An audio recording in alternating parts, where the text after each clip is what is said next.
How to fix Windows 11 not allowing copy and pasting into calculator. 1. Update your Windows 11. 2.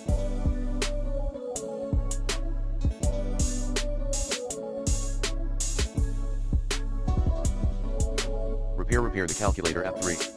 Try some calculator.